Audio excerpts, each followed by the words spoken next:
Hello नमस्कार राम मंडळी, मी गौरी. स्वागत आहे तुमचं माझ्या नवीन एका ब्लॉगमध्ये. हत्यार बित्यार घेऊन चालले, तोंड बिंड बांधले. आपल्याकडं सनस्क्रीन वगैरे काय नसतं, आपल्याकडं असं स्कार्फ बांधायचं, असं शर्ट घालायचं, ढगळं कोणचं घरातल्याचं आणि निघायचं वावराकडं. हर का या बागा बघा तिकडं, तर का तिथं जायचं आहे आपल्याला. आपल्या गुरांना पाणी सध्या पाहिजे नाही. 11 वाजले तरी माहिती का वावराकडे आले तर गुरं तिथंच बांधलेली होती. मग काय लगेच सांगितलं की जा गुरांना पाणी पाजून ये. मग काय घेतले, सोडली गुरं आणि चालले होते पाणी पाजायला. आजकाल सगळं बाजारात मिळतं, पण त्या एका कांद्याबागची मेहनत फार कमी लोकांना दिसते. शेतकऱ्याच्या हातातील माती आणि पोटात अन्न बनून येतं.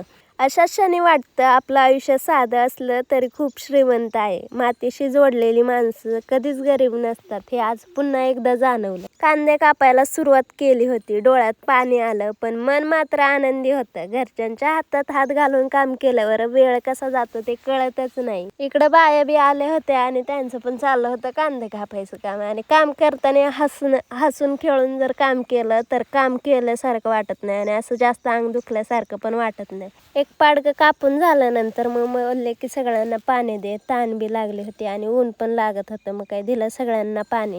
आणि त्यानंतर माझ्या अंगातला सिंगर जागा झाला होता. तर ऐका मग मी कसं गाणं म्हणत होते ते ऐका मग.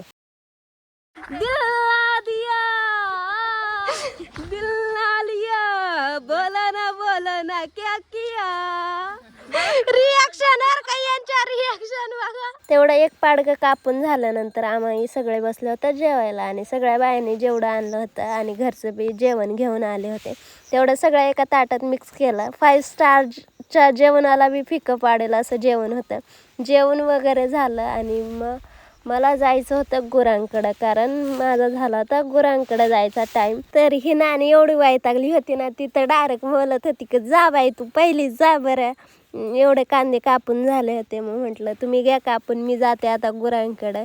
जर तुम्हाला हा व्लॉग पाहताना जराही शेतकऱ्याबद्दल थोडी जाणीव झाली असेल तर लाईक करा, कमेंट करा आणि फॉलो करायला विसरू नका. भेटूया पुढच्या व्लॉगमध्ये. तोपर्यंत बाय, टेक केअर.